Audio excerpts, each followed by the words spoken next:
Assalamualaikum warahmatullahi wabarakatuh. Perkenalkan, nama saya Dwi Rofikoh.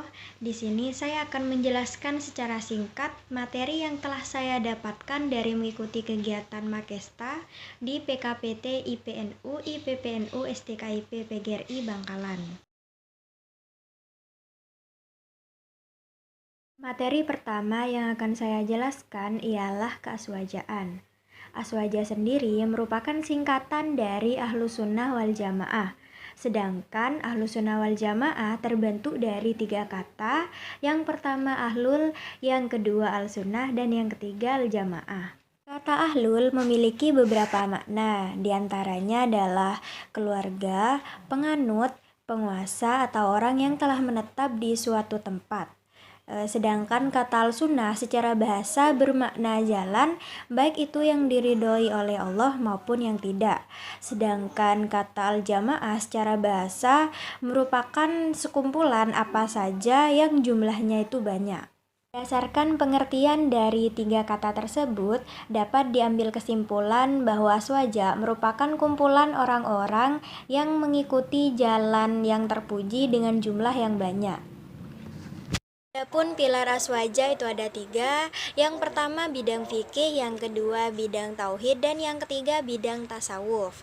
Nah, yang pertama ini bidang fikih atau ilmu fikih merupakan ilmu hukum Islam yang merupakan suatu hal yang sangat penting dalam Islam, di mana secara umum sumber hukum yang dijadikan pijakan dalam fikih sunni ada 4, yaitu Al-Quran, Al-Sunnah, Ijma, dan Qiyas. Dan yang kedua, ilmu tauhid merupakan ilmu yang membahas tentang ketuhanan, keesaan Allah Subhanahu wa taala, tentang konsep takdir dan ikhtiar, serta tentang sifat-sifat Allah Subhanahu wa taala. Dan yang terakhir di bidang tasawuf atau akhlak merupakan ajaran agama yang telah menjadi budi pekerti atau perilaku seseorang.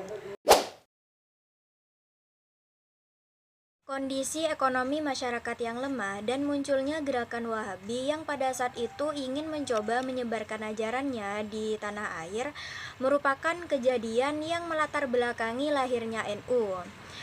Atas dasar itulah muncul organisasi gerakan yang membangun ekonomi masyarakat, yaitu Nahdlatul Tujjar atau Kebangkitan Saudagar. Dan pada tahun 1916 didirikanlah organisasi pergerakan yang dinamai Nahdlatul Wathon atau Kebangkitan Negeri, yang memiliki tujuan untuk membangkitkan kesadaran rakyat Indonesia akan pentingnya berbangsa, yang tentunya dalam rangka membangun nasionalisme kebangsaan.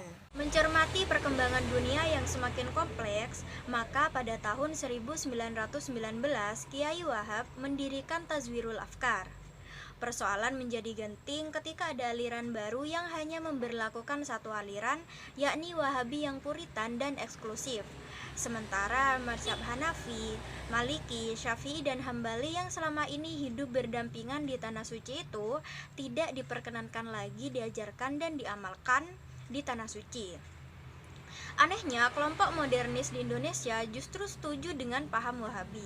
Kemudian Kiai Wahab membuat kepanitiaan yang beranggotakan para ulama pesantren yang diberi nama Komite Hejaz. Komite ini memiliki tujuan untuk mencegah cara beragama model Wahabi yang tidak toleran dan keras kepala yang dipimpin langsung Raja Abdul Aziz. Untuk mengirimkan delegasi ini diperlukan organisasi yang kuat dan besar. Maka dari itu, dibentuklah organisasi yang diberi nama Nahdlatul Ulama pada tanggal 31 Januari 1926. Selanjutnya ialah tentang visi dan misi dari Nahdlatul Ulama. Visi dari NU ialah untuk memberlakukan ajaran Islam yang menganut paham Ahlus Sunnah wal Jamaah dan mengikuti keempat mazhab untuk terwujudnya masyarakat yang demokratis dan berkeadilan demi kemaslahatan dan kesejahteraan umat. Sedangkan upaya untuk mencapai visi tersebut, NU melakukan beberapa usaha dalam beberapa bidang. Di antaranya, yang pertama ada di bidang keagamaan, bersamaan NU mengupayakan doktrinasi empat mazhab. Dan yang kedua, di bidang pendidikan, pengajaran dan kebudayaan NU mengupayakan penyelenggaraan pendidikan dan pengajaran serta pengembangan kebudayaan yang sesuai dengan ajaran Islam untuk membina umat menjadi muslim yang bertakwa, berbudi luhur, berpengetahuan luas dan terampil, serta berguna bagi agama, bangsa, dan negara. Yang ketiga, di bidang sosial, NU mengupayakan terwujudnya kesejahteraan lahir dan batin bagi rakyat Indonesia. Dan yang terakhir, di bidang ekonomi, NU mengupayakan terwujudnya pembangunan ekonomi untuk pemerataan kesempatan berusaha dan menikmati hasil dari pembangunan. Dalam menjalankan programnya, NU memiliki 3 perangkat organisasi yang terdiri dari lembaga, badan khusus, dan badan otonom atau BANOM. Ada beberapa aspek yang menjadi latar belakang berdirinya organisasi IPNU-IPPNU.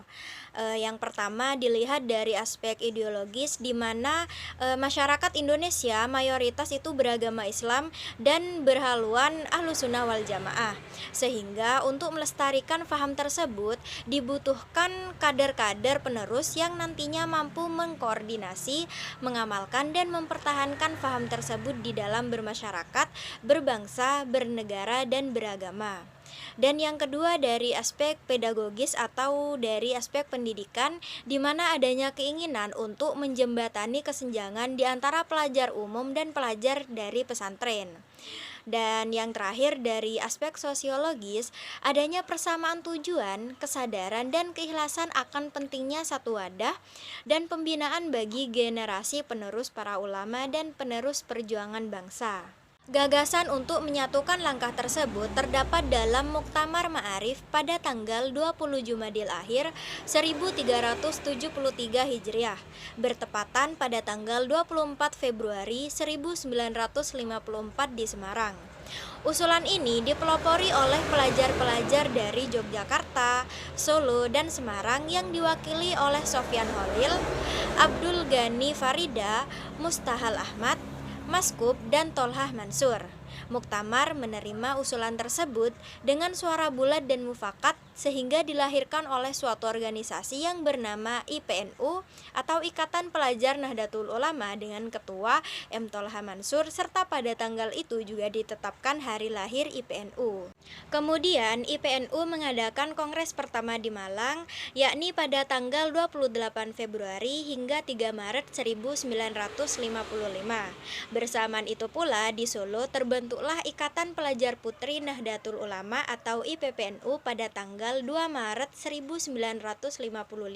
Dalam rangka mencapai titik puncak dari proses Grand Design yang dilakukan oleh IPNU-IPPNU, maka IPNU-IPPNU mengusung visi dan misi, yakni terwujudnya masyarakat pembelajar berdasarkan nilai-nilai Ahlussunnah wal Jamaah yang mampu mengangkat harkat dan martabat bangsa di pentas global. Demi mewujudkan visi tersebut, maka IPNU-IPPNU mengemban misi, yakni menjadikan IPNU-IPPNU sebagai pusat pembelajaran bagi generasi muda Indonesia, serta mengupayakan sistem pendidikan yang kondusif bagi optimalisasi potensi peserta didik. Wawasan kebangsaan lahir ketika bangsa Indonesia berjuang membebaskan diri dari segala bentuk penjajahan. Misalnya penjajahan yang dilakukan oleh Portugis, Belanda, Inggris, dan juga Jepang. Perjuangan yang saat itu masih bersifat lokal ternyata tidak membawa hasil karena belum adanya persatuan dan kesatuan. Sedangkan di sisi lain, kaum kolonial terus menggunakan politik adu domba atau divide et impera. Dalam perkembangan berikutnya, muncul kesadaran bahwa perjuangan bersifat nasional, yakni perjuangan yang berlandaskan persatuan dan kesatuan dari seluruh bangsa Indonesia akan memiliki kekuatan yang nyata. Kesadaran tersebut kemudian mendapat bentuk dengan lahirnya Pergerakan Budi Utomo pada tanggal 20 Mei 1908 yang merupakan tonggak awal sejarah perjuangan bangsa yang bersifat nasional itu, yang kemudian disusul dengan lahirnya pergerakan-gerakan kebangsaan di bidang politik, ekonomi atau perdagangan, pendidikan, kesenian, pers dan kewanitaan, dan lain-lain. Istilah wawasan kebangsaan terdiri dari dua suku kata, yaitu wawasan dan kebangsaan. Di dalam Kamus Besar Bahasa Indonesia tahun 2002 dinyatakan bahwa secara etimologi istilah wawasan berarti hasil mewawas, tinjauan, pandangan, dan dapat juga berarti konsepsi cara pandang. Sedangkan kebangsaan berasal dari kata bangsa yang menurut Kamus Besar Bahasa Indonesia berarti kelompok masyarakat yang bersamaan asal keturunan, adat, bahasa, dan sejarahnya serta berpemerintahan sendiri. Sedangkan kebangsaan mengandung arti yang pertama ciri-ciri yang menandai golongan bangsa, yang kedua perihal bangsa mengenai yang bertalian dengan bangsa, dan yang ketiga kesadaran diri sebagai warga dari suatu negara. Ada beberapa makna wawasan kebangsaan bagi bangsa Indonesia. Yang pertama, mengamanatkan kepada seluruh bangsa agar menempatkan persatuan, kesatuan, serta kepentingan dan keselamatan bangsa dan negara di atas kepentingan pribadi atau golongan. Yang kedua, mengembangkan persatuan Indonesia sedemikian rupa sehingga asas Bhinneka Tunggal Ika dipertahankan. Dan yang ketiga, memberi tempat pada patriotisme yang licik.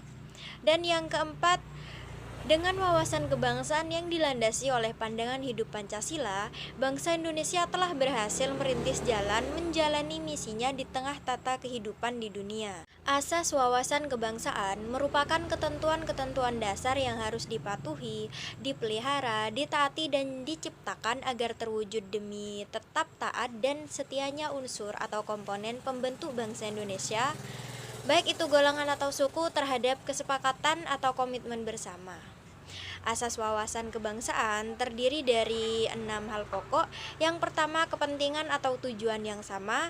Yang kedua, solidaritas. Yang ketiga, keadilan.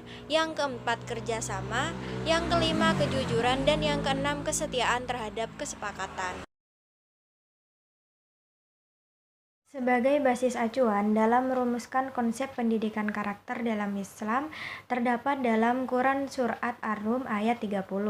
Dari ayat ini dapat ditarik benang merah bahwa bawaan dasar atau fitrah manusia dalam proses pembentukan karakternya dapat dikelompokkan menjadi 4 aliran.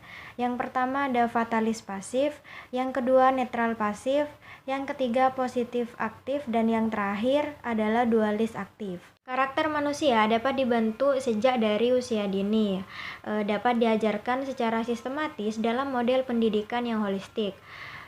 Yang pertama ada knowing the good atau mengetahui yang baik. Bisa dengan mudah diajarkan sebab pengetahuan yang bersifat kognitif.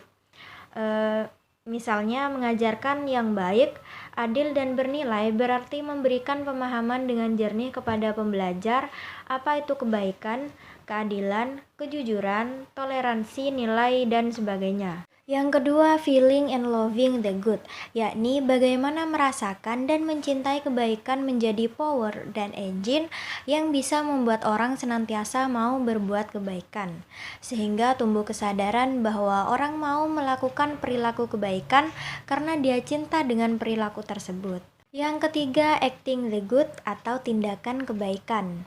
Melalui tindakan pengalaman kebaikan ini yang secara terus-menerus dilakukan dapat melahirkan kebiasaan yang pada akhirnya membentuk karakter yang kuat dan positif. Yang keempat adalah keteladanan. Manusia lebih banyak belajar dari mencontoh apa yang ia lihat dan alami. Keteladanan yang paling berpengaruh adalah yang paling dekat dengan si pembelajar.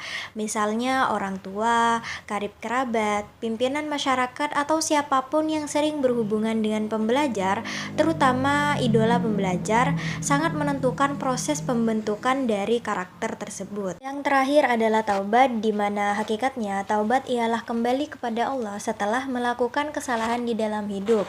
Misalnya taubat nasuha ialah bertobat dari dosa atau kesalahan yang diperbuat saat ini dan menyesal atas dosa-dosa yang dilakukannya di masa lalu dan berjanji untuk tidak melakukannya lagi di masa mendatang serta bertekad untuk berbuat kebaikan.